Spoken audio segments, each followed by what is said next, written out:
and all the other distinguished panelists, experts, and also my lovely wife, Soumya Anpumani.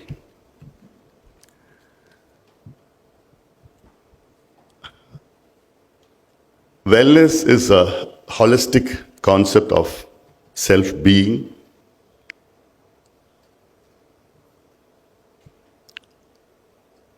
which is both, the concept of physical well-being, mental, emotional, intellectual, spiritual, social, environmental, and without the financial well-being, you can't achieve the others. I've been given a topic of social wellness. I'm going to digress now and then into all the other concepts as well, because being the politician, it is my job to talk about all the other parameters as well. My concept of wellness, or in fact the urban wellness, is we are holding this conference in the most urbanized state in India. And my concept of urbanization itself is, there is a lacuna. I don't see urbanization as a progress or a growth of a state. Coming from a rural area, coming from the villages, I see a concept of urbanization being driven to the urban areas by lack of opportunities, by lack of employment, by lack of agriculture, by lack of water, by lack of health care. And the concept of urban wellness and rural wellness. The urban wellness is self-acquired, it's acquired. Whereas the concept of rural wellness in India is imbibed in our way of life, in a way of our culture, sometimes in a way of our religion, a way of in our beliefs, a way of our food habits, our customs, and the base of everything is our family. India has a lot of advantage moving towards state of wellness. And I would say the biggest advantage India has is the concept of a family system, which is lacking in the Western part.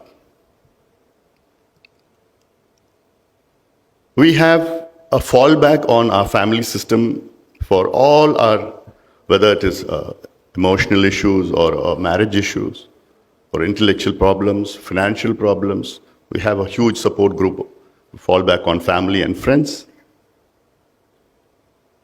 And then, as a former health minister, I would like to say that India has a huge system of our Indian system of medicine. We call it Ayurveda, or Siddha system, yoga, naturopathy. Of course, homeopathy and Unani has come from Persia and Germany to India. I think we have to address our own system, which we are proud of, even though myself being a modern system of medicine, a doctor by my profession. We have to merge both the systems and get the best out of both the systems. In China, they have a concept called traditional Chinese medicine, TCM, where 60% of the clinics in China follow TCM, and there only 40% follow the modern system.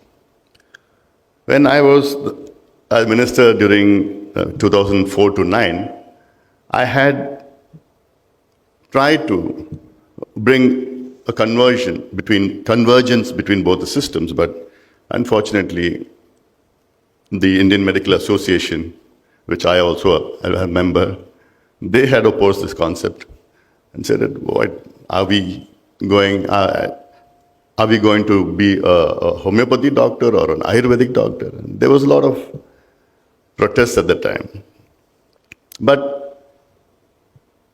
the concept of our system, which has been in us, in our habits, in our food, in our culture, in our customs, for thousands of years, which is proven by time, I think we need to imbibe that for a state of well-being.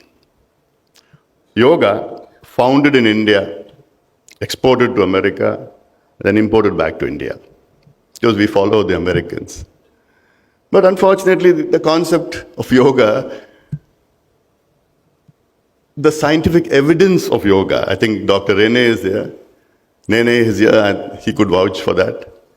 Where in Harvard and Johns Hopkins, they had scientifically validated yoga reduces hypertension, reduces blood pressure, reduces diabetes.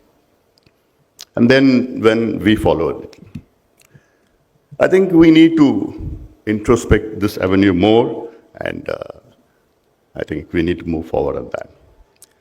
Another concept of mental wellness, a concept of mental wellness. India is such a huge, diverse country, where we have huge diversity of our religion, our language, our customs, all these things. And also a lot of problems based on all those issues. In India, nearly about 10 to 12% of the population have some sort of mental health disorder. And the concept of mental health disorder itself is a stigma in society today. When you say 10 to 12%, in numbers, it counts to nearly about 140 to 150 million people. Some sort, maybe small stress or some here and depression, and then to bipolar or schizophrenia or substance abuse, which is increasing every single day amongst the youngsters today. And do we have a system to support it? No. Do we have the experts to help it out? No. But why is this huge burden of mental health disease being absorbed in our society? How it is being absorbed is my way of thinking is India is a very pious country, a religious country. And every religion has a way of absorbing the stress. The Hindus going to the temple, the Muslims to the mosque, the Christians to the church every week. And I see this mostly not only in the rural areas, but as medicine or as science is growing, so as our piousness. Because I see a basic structure of a household, a lady in a household, the problems she is facing every day, and mostly related to the finance and her family. It adds on to her burden every day, and then it peaks at the end of the week, where Friday or Saturday she goes to the temple. And then, so, Appa, Sami, yan Bharathallam unkita irakki vachitten, nee dhaan paathukanumpa. So, at the end of the week, she downloads her problems to God. And then again, Saturday, Sunday, it starts, and then slowly it increases. Then again, the next Friday, Saturday, she goes to the temple. Again, it downloads. If we didn't have a system like this, I think everybody would have crashed by now. Every system, the Christians go to church every Sunday and then put all their burden to God. See, there are beliefs, some people believe in and they don't, but these are I say India is a fascinating country where we have so much of structure to absorb our problems. But again, we have huge challenges, which I think my panelists in the hours to come are going to address all these issues. Again, being a politician,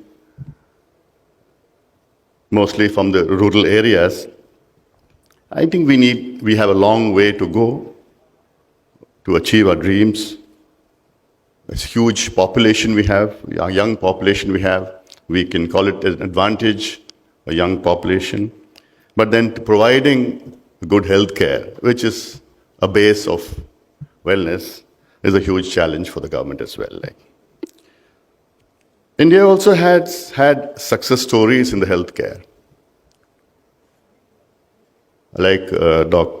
Colonel David had said about the National Rural Health Mission, which we have launched way back in 2005. 10 years down the launching of the program, India's maternal mortality rate decreased by about 55%, and India's infant mortality rate reduced by 60% by the National Rural Health Mission. Combining with the 108 emergency services, ambulance services.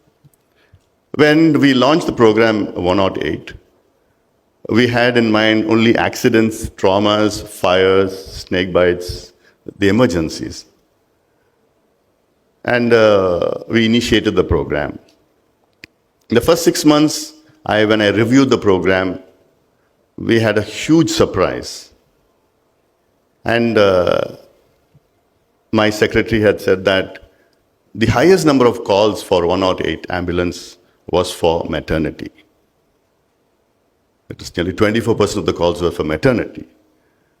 And we had no idea that we are going to launch a program where the highest calls are going to be for maternity. And I was so happy, I had tears rolling down my cheeks, because to save our mothers and children, that is what we are all here for. And that is what my job as a minister at that time was. I would fail in my duties if I don't address issues of environment related to wellness. Because my wife, she is an environmentalist, and I am a hardcore environmentalist. I'm a farmer, a doctor, and lastly, a politician.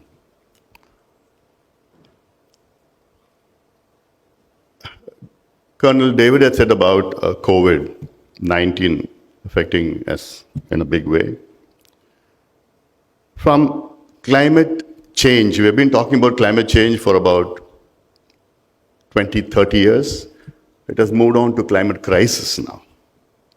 Next is going to be climate disaster. And still, we are not doing enough to offset it. The countries are not doing enough to offset it. And as an environmentalist, we are fighting in whatever ways and means. Because environment is directly related to a state of well-being or wellness. And without which, you see newer diseases coming. In 2002, we had a concept called SARS. Then 10 years later, in 2011-12, we had MERS, Middle Eastern Respiratory Syndrome. And then about 9 years later, we had a concept called COVID-19. I believe all these are environmental related, climate change related. And then next 10 years, it's not going to be next 10 years, next 5 years we are going to have some problem. I hope not. But all these, I believe, are environmentally related issues, which the world is failing to address it. We have good policies, we have signatures done by the international community, we had the Paris Declaration, we had the Kyoto Protocol, the Rio Summit, we have the Johannesburg Summit, and then COP28 meeting. It's going to happen in Dubai. We had recently the G20 countries meeting in India. In fact, the environmental ministers met in Chennai and said by 2030, 50% reduction of fossil fuel, and by 2050, zero carbon emission, all these fancy words. But I don't see we're getting to a point where we are doing what we are saying. No, we are not. And that's, I think, we need to put in a lot of noise on that. A lot of noise should be there. In Chennai, in fact, when I joined Madras Medical College in 1986, that Chennai was completely different than today's Chennai. I loved that Chennai. There were no fancy metros, there were no fancy malls, there were no fancy cars, there were no fancy buildings, and pubs or restaurant bars, nothing was there. But I loved that Chennai. Today, Chennai is just a cluster of urban buildings, polluted. There's absolutely no green cover in Chennai. There are no health facilities where you have a walking track or a cycling track or to spend your time with the family and friends. It's just urban jungle out there. You can't breathe good air, you can't get good water. And this Chennai is gone. Chennai has got beautiful rivers. In fact, Chennai has got 3 rivers: Adyar River, Kuvam River, and then Kosastale River. And you can't call them rivers anymore. But I think more needs to be done on these. These are all natural resources which we need to protect for our future generation.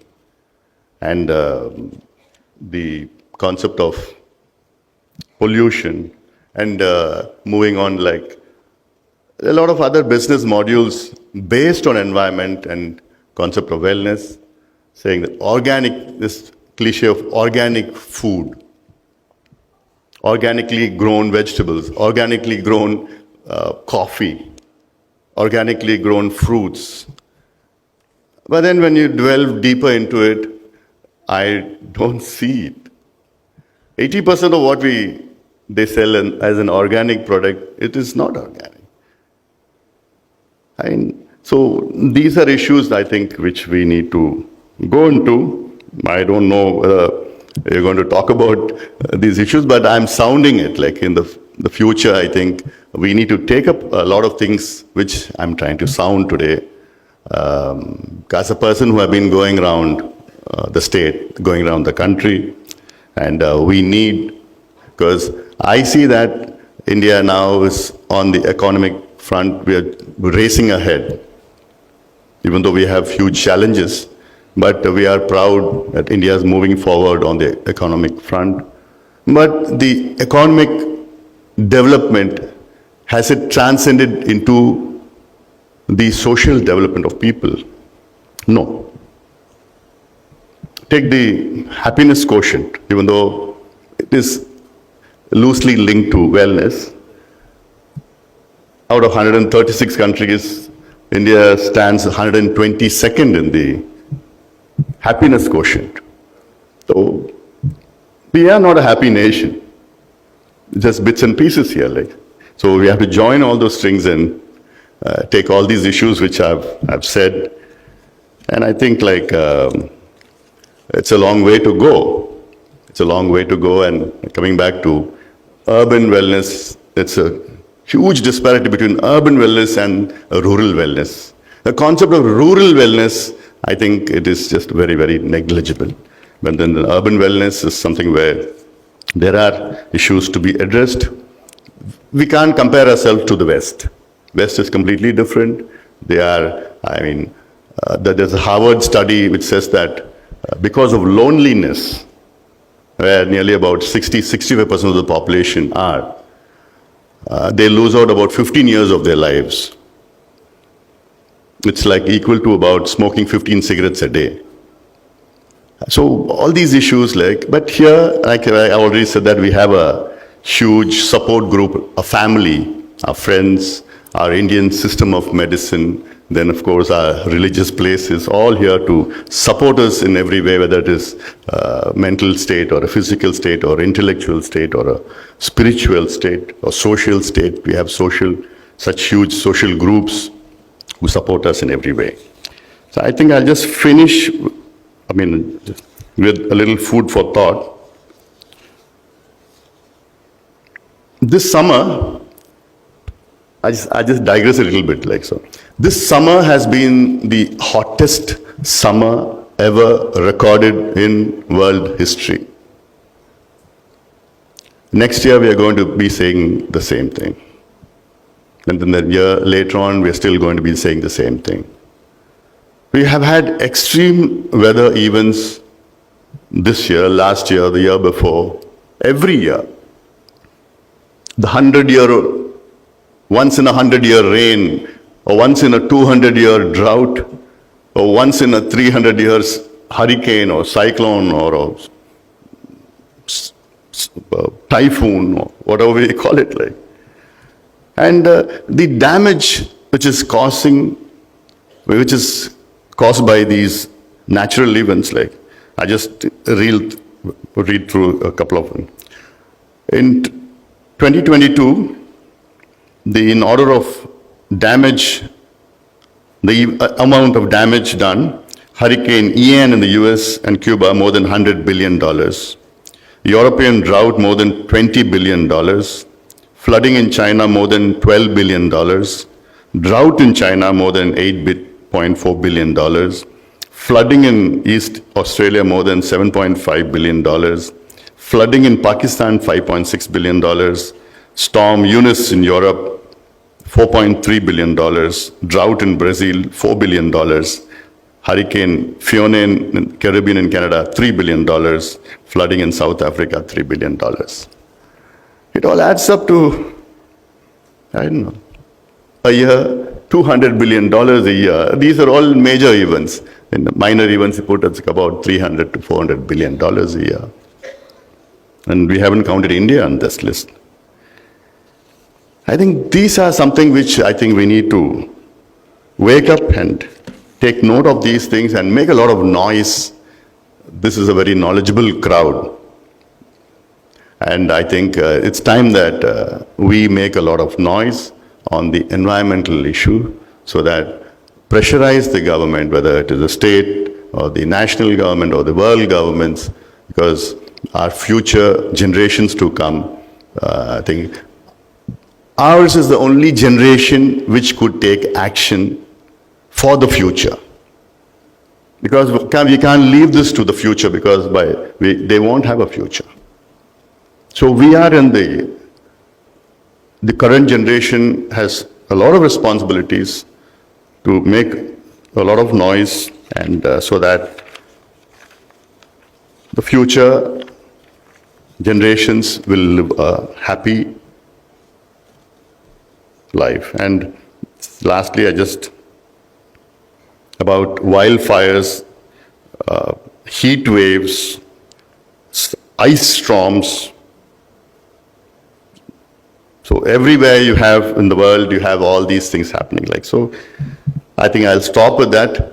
And I'd love to share with you a lot of my thoughts of environment, climate change. I think Colonel David could have a concept or a meeting on this issue, which is something where everybody is being affected, whether it is a rural or an urban, the entire country, the entire world is going to be affected on that leg.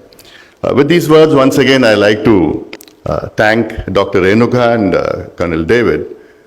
They are wonderful people, and Colonel David, he's come up the hard way in life, and he's such a gentleman. He's giving back to the society, and I've heard him many times where said he's helping out thousands of families, employing them in every way, destitutes. And I like his concept of helping out war widows, where I think nobody has taken care of them. And I like the concept. Colonel David, we are all with you. We'll help you in every way. And I wish this conclave a huge success. I'm sure it will be success looking at the speakers and the dignitaries who are attending this. And with these words, thank you very much for inviting me. All the very best. Have a good morning. Thank you, sir. Request you to remain on stage for a moment longer. Request Colonel David and Dr. Renuka David to please present our guest with a token of appreciation.